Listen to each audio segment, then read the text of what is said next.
मोदी का वायनाड दौरा, बाढ़ से हुई तबाही का करेंगे हवाई सर्वेक्षण, बाढ़ प्रभावित इलाकों का करेंगे दौरा। अयोध्या जाएंगे सीएम योगी आदित्यनाथ, मिल्कीपुर के करमडांडा गांव में कार्यक्रम, फार्मेसी कॉलेज में राम दरबार का अनावरण। गोरखपुर में सीएम योगी ने की 2 लोगों की आर्थिक सहायता, मुख्यमंत्री राहत कोष से सीएम ने की सहायता।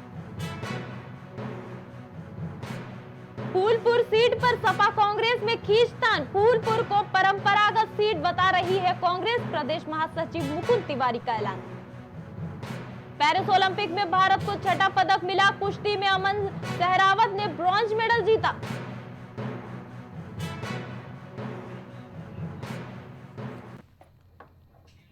नमस्कार, आप देख रहे हैं प्राइम टीवी और मैं हूं आपके साथ ज़ेबा अली। वक्त है शहर शहर खबर खबर का। बढ़ते हैं पहली खबर की ओर। प्रधानमंत्री नरेंद्र मोदी आज केरल के वायनाड में भूस्खलन प्रभावित इलाकों का दौरा करने जाएंगे। प्रधानमंत्री मोदी इस भीषण हादसे में हुई तबाही और आपदा का हवाई सर्वेक्षण भी करेंगे। आपको बता दें कि केरल में भूस्खलन जैसे प्राकृतिक आपदा के कारण 300 से भी ज्यादा लोगों की जान चली गई थी। 30 जुलाई 2024 को केरल के वायनाड जिले में भारी वर्षा के कारण भूस्खलन हुआ था। वही सामने आया कि वायनाड भूस्खलन में मरने वालों की संख्या और भी ज्यादा बढ़ गई है। 226 शव और भी बरामद हुए हैं। पीएम मोदी के वायनाड जाने को लेकर वायनाड से कांग्रेस के पूर्व सांसद राहुल गांधी ने भी प्रतिक्रिया दी है। उन्होंने कहा कि व्यक्तिगत रूप से भयानक त्रासदी का जायजा लेने के लिए वायनाड आने के लिए मोदी जी आपका धन्यवाद। ये एक अच्छा फैसला है। मुझे विश्वास है कि एक बार जब प्रधानमंत्री प्रत्यक्ष रूप से तबाही की सीमा को देख लेंगे तो वो इसे राष्ट्रीय आपदा घोषित कर देंगे। इस खबर पर अधिक जानकारी के लिए राजेश हमारे साथ जुड़ चुके हैं। राजेश, आज केरल में जो तबाही हुई है उसको लेकर वायनाड दौरे पर आज पीएम मोदी हैं, क्या कहना चाहेंगे? क्या है पूरे दिन भर का कार्यक्रम? अगर बात करें पीएम मोदी की, पीएम मोदी केरल के वायनाड पहुंच चुके हैं और वायनाड में वहां पे जो भूस्खलन हुआ था 30 जुलाई को, जो भूस्खलन हुआ था भारी वर्षा के कारण से भूस्खलन हुआ, जिसकी वजह से लगभग 226 लोगों की जाने चली गई थी, लेकिन फिर भी उसके बाद उसमें इजाफा हुआ, लगभग 300 लोगों की जाने गई है। उसके अलावा 300 लोगों में जाने के अलावा जो है काफी लोग वहाँ पे घायल भी हुए, जिनको हॉस्पिटल में वहाँ एडमिट कराया गया। तो जाहिर सी बात है कि वहाँ का जायजा लेने पीएम मोदी वायनाड पहुंच रहे हैं और हवाई सर्वेक्षण करेंगे, जिसके बाद वहाँ पे जो घायल है उनसे अस्पतालों में जाकर उनसे मुलाकात भी करेंगे। जाहिर सी बात है किस तरीके से इतनी बड़ी तबाही, इतनी बड़ी घटना वायनाड में हुई, जाहिर सी बात है बहुत बड़ी घटना थी, जिसको लेकर पीएम मोदी वहां पर बड़ा एक्शन लेने वाले हैं। और एक चीज और आपको बताऊं कि पीएम मोदी वायनाड जहां पहुंच रहे हैं तो जाहिर सी बात है वहां पे घायलों के लिए विशेष व्यवस्था करेंगे। उसके साथ साथ मैं आपको बता दें कि जिन लोगों की मौतें हुई हैं उनके परिवारों के लिए, उनके परिजनों के लिए विशेष पैकेज की व्यवस्था करेंगे। साथ ही साथ वहां पे जितने लोग बेघर हुए हैं, कम से कम आपको बता दें कि वहां पर लगभग 1000 लोग वहां पे बेघर हो चुके हैं, जो जिनका घर सब वही भूस्खलन में बह गया। तो जाहिर सी बात है उनके लिए पुनर्वास की व्यवस्था करेंगे। तो इतनी सारी व्यवस्था करने के बाद पीएम मोदी जो है कहीं कहीं देखा जाए तो वायनाड का जो दौरा है अब जो है जी, जिस तरह से आपने देखा होगा और कि जिस तरह से राहुल गांधी ने इस दौरे को लेकर के अपना रुख सामने रखा है और उन्होंने इस दौरे को लेकर पीएम मोदी को धन्यवाद भी कहा है और ये भी कहा है कि जब पीएम खुद इस तबाही की सीमा को देख लेंगे तो वो इसे राष्ट्रीय आपदा घोषित कर देंगे। इस बात पर क्या कहना है? बिल्कुल, अगर बात करें पीएम मोदी की तो बिल्कुल जिस तरीके से आपको बता दूं, इससे पहले राहुल गांधी, क्योंकि राहुल गांधी वहां से पूर्व सांसद भी रह चुके हैं वायनाड से चुनाव लड़ते थे राहुल गांधी, और वहां के पूर्व सांसद भी रह चुके हैं। अभी पिछले लोकसभा का चुनाव हुआ है, लोकसभा चुनाव में भी वायनाड से चुनाव जीते थे। तो जाहिर सी बात है जिस तरीके से वहां पे तबाही आई, वायनाड में भूस्खलन हुआ, वहां के काफी सैकड़ों लोग मारे गए और कम से कम 500 लोग वहां पे बेघर हुए। तो जाहिर सी बात है कि उनका जायजा लेने राहुल गांधी खुद वायनाड पहुंचे थे, उनके साथ में प्रियंका गांधी भी पहुंची थी। उन्होंने वहां पे जायजा लिया, उनके लिए वहां पे उन्होंने अनुदान राशि भी घोषित की राहुल गांधी ने। लेकिन जिस तरीके से अब प्रधानमंत्री मोदी वायनाड पहुंच रहे हैं तो उन्होंने प्रधानमंत्री मोदी का धन्यवाद दिया है और यहाँ तक कहा कि प्रधानमंत्री मोदी जब वायनाड पहुंचकर वहां का जायजा लेंगे, वहां की जमीनी हकीकत को जानेंगे, तो जाहिर सी बात है कि वायनाड के लोगों के लिए वहां पे उनके अंदर सहानुभूति आएगी और उसके लिए वहां पे उनको व्यवस्था करेंगे। उनको जो वहां पे जिनके घर परिवार सब वहां पे पाए गए, जिनके घर ढह गए भूस्खलन की वजह से, उनके लिए पुनर्वास की व्यवस्था करेंगे। जो लोग मारे गए हैं उनके लिए शोक संवेदना वहां पे व्यक्त करेंगे, उनके लिए विशेष पैकेज की व्यवस्था करेंगे। जाहिर सी बात है कि राहुल गांधी ने इसीलिए पीएम मोदी का धन्यवाद बोला है। जी कह सकते हैं कि जिस तरह से भयानक त्रासदी वायनाड में देखने को मिली है, तो आज कुछ अच्छी सूचना आ सकती है, पीएम मोदी कुछ अच्छी घोषणा कर सकते हैं। क्या लगता है आपको? बिल्कुल, जिस तरीके से वायनाड में बिल्कुल तबाही का मंजर था, जिसमें 30 जुलाई को अगर देखा जाए तो बिल्कुल बहुत ही भयानक मंजर था, क्योंकि जो जिस तरीके से भूस्खलन हुआ, भारी बारिश की वजह से भूस्खलन जो हुआ है, कहीं देखा जाए तो बहुत बिल्कुल भयानक मंजर था, भयानक तबाही थी, जिसको लेकर वहां पे सैकड़ों लोगों की जाने गई है, सैकड़ों लोग अभी भी अस्पताल में भर्ती हैं, सैकड़ों लोगों का घर परिवार उजड़ गया। तो जाहिर सी बात है कि उनको वहां पे पुनर्स्थापना करने के लिए पीएम मोदी वायनाड के दौरे पर है। वहां पे कहीं देखा जाए तो विशेष पैकेज वहां पे वायनाड के लोगों के लिए कर सकते हैं, जिस तरीके से वहां पे प्राकृतिक आपदा, प्राकृतिक तबाही आई। जी बिल्कुल राजेश, बहुत बड़ी कुछ सूचना सामने आ सकती है, क्योंकि पीएम खुद वहां पर गए हैं और भारी त्रासदी, बहुत लोगों की जाने गई है, तो जाहिर तौर पर मृतकों के परिजनों के लिए कुछ अच्छी सूचना जरूर आएगी आज। तमाम जानकारी के लिए राजेश, अभी के लिए आपका धन्यवाद। जी आपको बता दें, तबाही की तस्वीरें जिस तरह से केरल से सामने आई थी, उसी को लेकर पीएम मोदी का आज वायनाड दौरा है। प्रभावित इलाकों का दौरा करेंगे आज पीएम मोदी।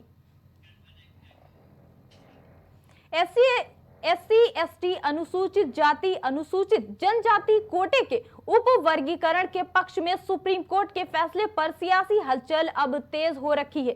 प्रधानमंत्री नरेंद्र मोदी की अध्यक्षता में शुक्रवार को हुई केंद्रीय मंत्रिमंडल की बैठक में संविधान में दिए गए एससी और एसटी के लिए आरक्षण के उप वर्गीकरण पर सुप्रीम कोर्ट के फैसले पर विस्तृत चर्चा हुई।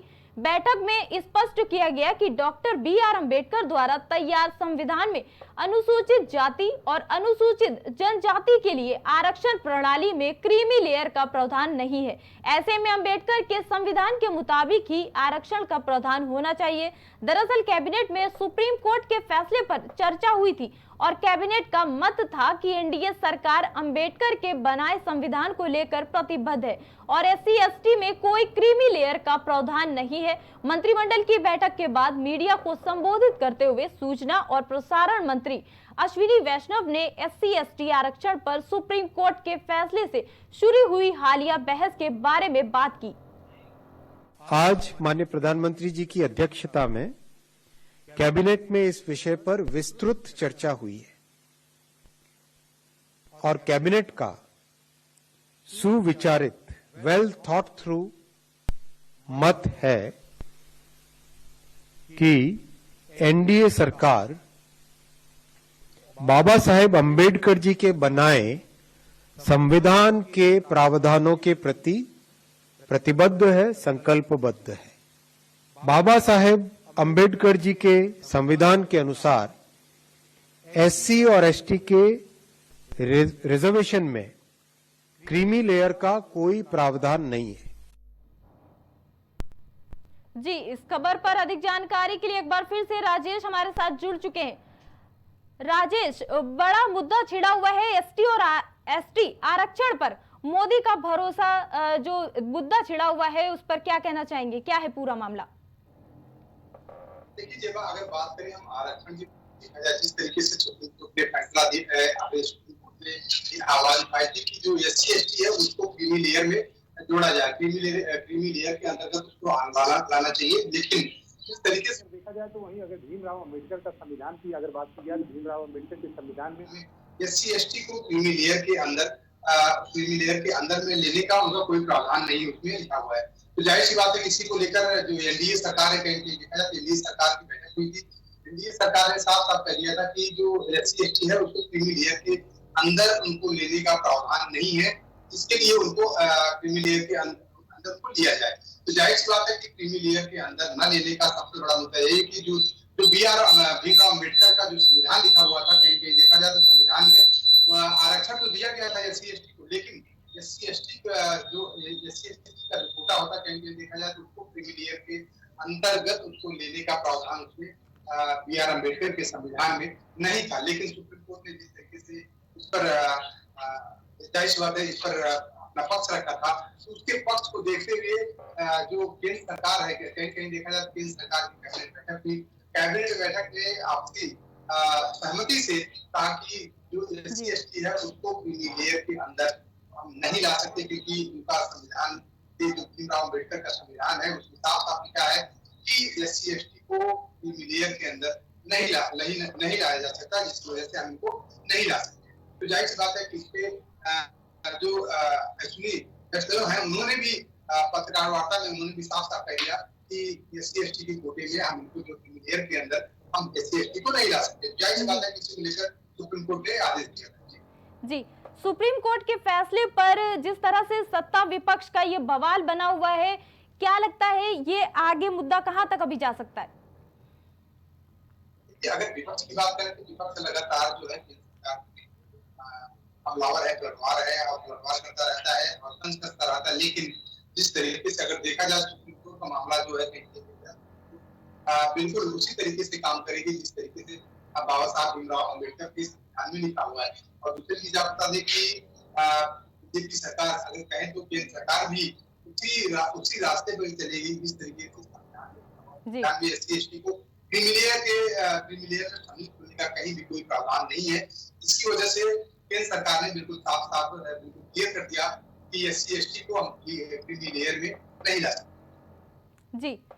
जी राजेश, बहुत बहुत धन्यवाद आपका तमाम जानकारी के लिए। जी, आपको बता रहे हैं यहाँ पर कि एससी एसटी आरक्षण में ये जो फैसला है उस पर लगातार सत्ता विपक्ष का बवाल बना हुआ है। लोग अपनी अपनी प्रतिक्रियाएं सामने रख रहे हैं, चाहे वो विपक्ष पार्टियां हो चाहे भाजपा हो। आपको बता दें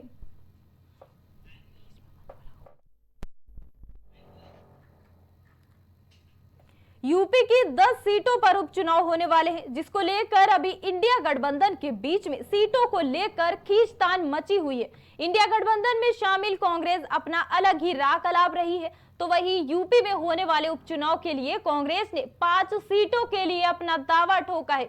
सूत्रों के मुताबिक इस संबंध में शीर्ष नेतृत्व को प्रस्ताव भेज दिया गया। कांग्रेस ने फूलपुर, गाजियाबाद, खैर, मीरापुर और मंझवा सीट मांगी है। जानकारी के मुताबिक इन सीटों के लिए व्यापक स्तर पर तैयारी की जा रही है। जी, आपको बता दें यूपी में 10 सीटों पर उपचुनाव होने को है, जिसको लेकर सभी पार्टियां तैयारियों पर हैं। बता दें उपचुनाव में कौन बाजी मारेगा, इसको लेकर बस देखना होगा आगे आने वाले समय में।